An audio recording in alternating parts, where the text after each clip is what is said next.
56 भोग बने हैं, देसी घी की मधुर सुगंध आ रही है। सब ब्रजवासी अपने अपने घरों में 56 भोग बना रहे हैं। ठाकुर जी नंद बाबा के पास गए, गोद में जाकर के बैठ गए और नंद बाबा से बोले, बाबा जी कौन के काजे 56 भोग बननो है? नंद बाबा बोले, लाला हम सब किसान हैं, हमारे इष्ट इंद्रदेव हैं, तो इंद्रदेव को प्रसन्न करने के लिए हम लोग 56 भोग बना रहे हैं। साल में एक बार हम इंद्र की पूजा करें तो हमारी पूजा से प्रसन्न है करके इंद्र ओलावृष्टि, अतिवृष्टि, अनावृष्टि इन सबन से हमारे खेतन की रक्षा करे, या हमारे हम इंद्र की पूजा कर रहे हैं। ठाकुर जी बोले, अच्छा बाबा एक बात बताओ, आपने इंद्र को प्रसन्न कर लिया और कहीं वायु देवता नाराज है गए तो? इंद्र तो प्रसन्न हो गए लेकिन वायु ही खत्म है गए, तो आपकी फसल बच जाएगी? बोले नहीं। तो फिर वायु देवता की भी पूजा करो। तो इंद्र देवता की भी, वायु देवता की भी। और बाबा एक बात और सुनो, कहीं इंद्र देवता प्रसन्न है गए, वायु देवता प्रसन्न है गए और सूर्य देवता नाराज है गए और वो सोचे कि मैं तो प्रकट ही नहीं हूँ, तो आपकी फसल है जाएगी, आपकी खेती बाड़ी है जाएगी? बोले नहीं, सूर्य का प्रकाश तो चाहिए। तो फिर तीसरे सूर्य देवता की भी पूजा करो। और सब प्रसन्न है गए, वरुण देवता नाराज हो गए तो जल ही नहीं डालोगे तो बीज उत्पन्न कैसे होगा? पिताजी यदि आप ऐसे एक एक देवता को प्रसन्न करोगे तो 33 करोड़ देवता हैं, सबके चाहवे से ही हमारी खेती बाड़ी चल रही है। एक देवता भी नाराज हो जाए तो हम कुछ नहीं कर सकते, लेकिन 33 करोड़ देवताओं को पूजने का विधान नहीं है। पत्तों में जल नहीं डाला जाता है, वृक्ष की जड़ में जल डाला जाता है, पत्ते अपने आप पुष्पित और पल्लवित हो जाते हैं। ये 33 कोटि देवताओं की जड़ के रूप में, मूल के आधार के रूप में नारायण हैं। यदि आप उनको निवेदित करोगे तो सब देवता प्रसन्न हो जाते हैं और वही नारायण हमारे ब्रजमंडल में गोवर्धन रूप में विराजमान। चलो सब गोवर्धन की पूजा करेंगे। ब्रजवासी बोले, या नेक्स्ट से लाला की बात मान करके हम वर्षन से चली आ रही इंद्र की पूजा बंद नहीं करेंगे। अरे लाला कौन सा देवता गोवर्धन नाथ?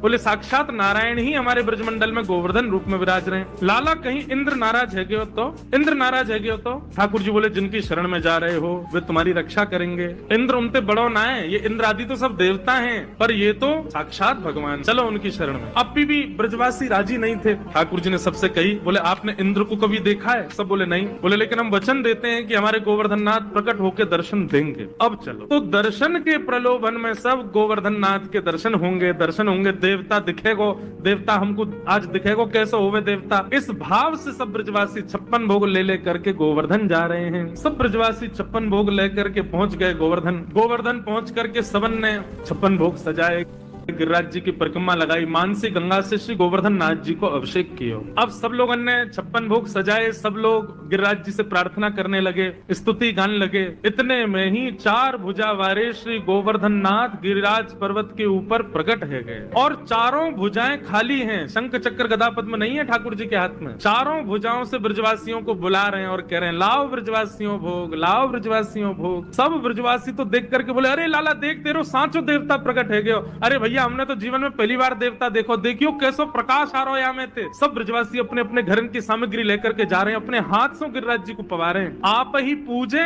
आप पुजावे। ठाकुर जी खुद ही पूजा कर रहे हैं, खुद को ही पुजवा रहे हैं। 2 रूप से खड़े हैं, एक रूप से गिरिराज जी पे, एक रूप से नीचे। ब्रजवासी श्री दामा मधुमंगल लाला के पास गए, बोले लाला तेरा देवता है तो बड़ो सुंदर। ठाकुर जी बोले, देवता है भैया। बोले लाला एक बात बता, जे देवता को चेहरा तोते बहुत मिल रहा है, देखियो बिल्कुल तेरे जैसा लग रहा है। अगर तेरे 2 हाथ लगा दिए जाए तो ऐसा लगेगा तू ही देवता बन के खड़ो है का। ठाकुर जी बोले, ना है ना ऐसी बात ना है, देवता तो गोरो है ना, मैंने कारो समूर नहीं ना, देवता तेरे जैसो कारो ही है। लाला सही सही बता, जाते तेरे चेहरा कैसे मिल रहा है? तुम दोनों एक जैसे काई को लग रहे हो? ठाकुर जी बड़ा सहज उत्तर देते हैं। ठाकुर जी बोले, भैया मैं अपनी गैया चरावे गोवर्धन पर्वत पे आऊं, तो जा गैया को दूध मैं पीऊं। जब गैया चरावे गोवर्धन पर्वत पे आऊं तो वही गैया को दूध निकाल के गोवर्धन नाथ पी ले। एक ही गैया को दूध हम दोनों पीवे, या हमारो चेहरा मिले। श्रीदामा बोलो, लाला जे कोई बात तो है ना, एक गैया को दूध पीवे तो चेहरा कैसे मिले? बोले जैसे मैया को दूध पीवे थे बहन भैया को चेहरा मिल जाए, वैसे गैया को दूध पीवे थे मेरे और गिरिराज जी को चेहरा मिले। मधुमंगल श्रीधाम बोले, लाला तो फिर बछड़ान को चेहरा क्यों ना मिल लो हम थे? ये बछड़ा बछिया अब ऐसे मोह नंबो करके क्यों चले, जब तो गैया को दूध पीवे। लाला सांची बताइए तेरो चेहरा कैसे मिल लो यार? ठाकुर जी बोले, यही बात है और कोई बात ना है। ठाकुर जी बात वहीं रोक करके कहीं और चले गए। इतने में नारद जी आए और 56 भोग में से कुछ सामग्री लेके इंद्र के पास चले गए। इंद्र से बोले, और इंद्र क्या हालचाल तुम्हारे? इंद्र बोले, बढ़िया। हाथ आगे करो जरा। इंद्र ने हाथ आगे किया, बोले लो मोहन थार खाओ। इंद्र ने मोहन थार खाई, बड़ी बढ़िया। कहाँ से लाए? और बढ़िया लग रही है? बोले हाँ। बोले लो पेड़ा खाओ, लो रसगुल्ला खाओ, एक कलाकंद खाओ, रबड़ी खाओ। इंद्र बोलो, महाराज आनंद आ गया, कहाँ से लाए हो इतना स्वादिष्ट? बोले तुमको स्वाद तो पता होगा, थोड़ा स्वाद समझ नहीं आ रहा तुम्हारे? बोले थोड़ा थोड़ा ऐसा लग रहा है, मेरी हर वर्ष ब्रजवासी मेरी पूजा करते हैं ना, तो उनके प्रसाद को स्वाद बिल्कुल ऐसा ही रहे।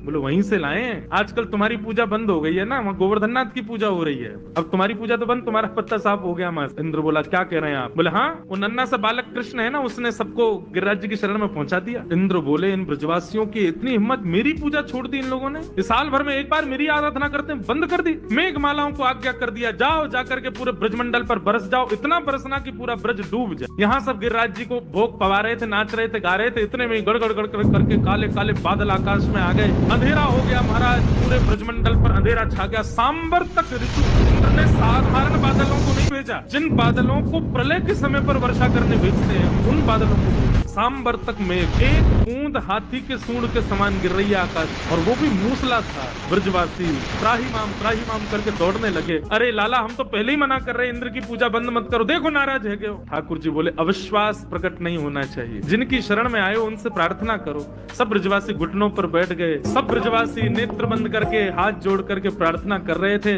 इतने में ही हमारे बाल कृष्ण प्रभु गए, गिरिराज जी को प्रणाम किया, प्रणाम करके एक तरफ से दोनों भुजाओं से उठा करके भीतर प्रवेश किया, और प्रवेश करके 7 कोस लंबे चौड़े गिरिराज पर्वत को अपने बाम हस्त की इकन्नी उंगली के नख पर ठाकुर जी ने धारण कर। आ जाओ सब ब्रजवासियों, सब आकर के खड़े है, जाओ, मैंने गिरिराज जी उठा लिए। सब ब्रजवासी दौड़े महाराज, लाखों ब्रजवासी थे। बीच में एक पर्वत के ऊपर ठाकुर जी खड़े हैं, चारों तरफ ब्रजवासी अपनी अपनी छड़ी लगा करके खड़े है गए। सबन ने अपनी छड़ी लगा ली और सब एक टक अपलक नेत्रों से ठाकुर जी को देख रहे हैं। लाला, मैंने इतना बड़ा गिरिराज पर्वत कैसे उठा लियो? ये तोपे तेरी उंगली पे ऐसे कैसे उठ गो गिरिराज जी? ये तो बहुत बड़ा पर्वत है लाला, 21 किलोमीटर लंबा चौड़ा पर्वत है। ठाकुर जी बोले हम जय जय हैं, आओ प्रणाम करो। ए मधुमंगल श्री राम, चला प्रणाम कर। बोले लाला, तू जो कहेगो सो मान जाएंगे, लेकिन जे ना मानेंगे कि तू जय जय है। तू जय जय ना है, तू भगवान ना है लाला, तू तो हमारो लाला है, तू तो हमारो सखा है, तू तो हमारो मित्र है, तू भगवान ना है। तेने ये गिरिराज जी भगवान बन के नहीं उठाए, तू सही बता तेरी उंगली में शक्ति कहाँ से आई? ठाकुर जी के नेत्र बंधुओं सजल हो गए। कितने बोले, कितने सरल, कितने सहज ब्रजवासी, ये मानते ही नहीं है कि मैं भगवान। ठाकुर जी बोले बताऊं मैंने कैसे उठाए? बोले बता। बोले पहले आप सब अपनी छड़ी हटाओ। ठाकुर जी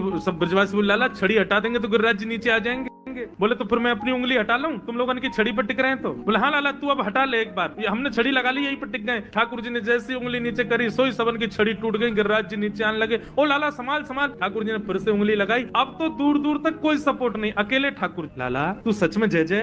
हम प्रणाम करो। ब्रजवासी बोले सच बता लाला, आनंद मत ले हमते, तू बता दे तू कौन है? तो तू है तो हमारो लाला, जे बता तू पर शक्ति कहाँ से आई? कछु माखन को बल बढ़ो, और कछु आप गोप ग्वालन ने मेरी सहायता करी। सब गोप ग्वाल बोले लाला, तू माखन तो बहुत खावे, बात से तेरो बल बढ़ो, ये तो समझ में आ गई, पर कछु गोपन करी सहाय, हम ग्वाल वालन ने तेरी कहा सहायता करी लाला? बोले आप सब लोग टकटकी लगा के मुझको देख रहे थे, अपलक नेत्रों से मुझको देख रहे थे, तो आप सबके नेत्रों से आप सबकी शक्ति निकल करके मेरे भीतर आ गई। लाखों ब्रजवासियों मुझको देख रहे हो, सबकी शक्ति मेरे भीतर आ गई, और मैंने अपने इकन्नी उंगली पे गिरिराज जी उठा लिए। वास्तव में ये मेरो बल नहीं है, आप सब ब्रजवासी मुंह को देख रहे हो ना, तो आप सब उनको बली मुंह में आ गए हो। और ब्रजवासी इस बात को मान गए। तभी हम कहें लाला आजकल हम कमजोर कैसे है गए, आजकल घबराहट है जाए हमें बहुत जल्दी, नेक चले सांस फूल जाए। हम कहें भैया इतनी कमजोरी कहाँ से आ गई? अब तो चली, शक्ति लाला ने चुरा ली है हमारी। हाँ लाला ये बात सही है, तू जय जय ना है, हमारे बल से तेने गिरिराज जी उठा। महाराज ब्रजवासी ने घी के पीपा खोल लिए और लगे महाराज लड्डू बनावे, बढ़िया लड्डू बनावे, मोहन थार बनावे। नंद बाबा बोले तुम्हें नेक शर्म ना आ रही? गिरिराज जी उठा रखे हैं लाला ने, और यहाँ 56 भोग बना रहे हो तुम। बोले बाबा तुम ना जानो, ये 56 भोग बनावेंगे, बना के फिर हम खावेंगे, फिर हमारे भीतर शक्ति बनेगी, फिर हम लाला को देखेंगे, तब हमारी शक्ति लाला में जावेगी, तब लाला उठावेगा। ठाकुर जी को आनंद तो इतना आ रहा है, बोले मानना ही नहीं कि मैं भगवान। और श्री राधे जू की कृपा से मैंने गिरिवर लियो उठाए। अरे लाला श्री राधा रानी की तो पर कहा कृपा भाई, जो तेने गिरिराज जी उठा। जिस शिला पर ठाकुर जी खड़े थे उसके पीछे जाकर के जब देखा तो एक पद्मासन में श्री किशोरी जी बैठी हैं और अपनी भ्रगुटी से गिरिराज जी को देख रही हैं। ठाकुर जी ने तो उंगली पे गिरिराज जी उठाए, पर किशोरी जी की तो दृष्टि पर गिरिराज जी टिक गए। श्री राधे जू की कृपा से मैंने गिरिवर लियो उठा। 7 दिन 7 रात्रि तक ठाकुर जी ने गिरिराज जी धारण किए। 7 दिन बाद इंद्र ने अपने दूतों से पूछा कि ब्रजमंडल बह गया हो, सब मर गए हो तो वर्षा बंद कर दो। सब ने कही बोले महाराज मां तो 56 भोग जय रहे हैं सब रे, और धूल उड़ रही है ब्रजमंडल में। 7 बरस के ठाकुर जी अपने इकन्नी उंगली पर गिरिराज जी धारण करके खड़े हैं। आकाश में सुदर्शन चक्र इतनी द्रुत गति से चल रहे हैं कि पूरे पानी को सुखो रहे हैं। शेषनाग ने बांध बना दिया, बाहर का पानी भीतर नहीं आ रहा, और एक कोने पर अगस्त मुनि बैठ करके पूरे जल को पी रहे हैं। धूल उड़ रही है ब्रज में। इंद्र को पता चल गया, राम राम मैंने बहुत बड़ा अपराध कर दिया। ठाकुर जी चरणों में आ गया। ठाकुर जी ने गिरिराज जी पुनः पधरा दिए। इंद्र ने भगवान की स्तुति गाई। सुनाई और सबने श्री गोवर्धन नाथ जी का मधुर जय जयकार किया। जय कृष्णा, जय कृष्णा।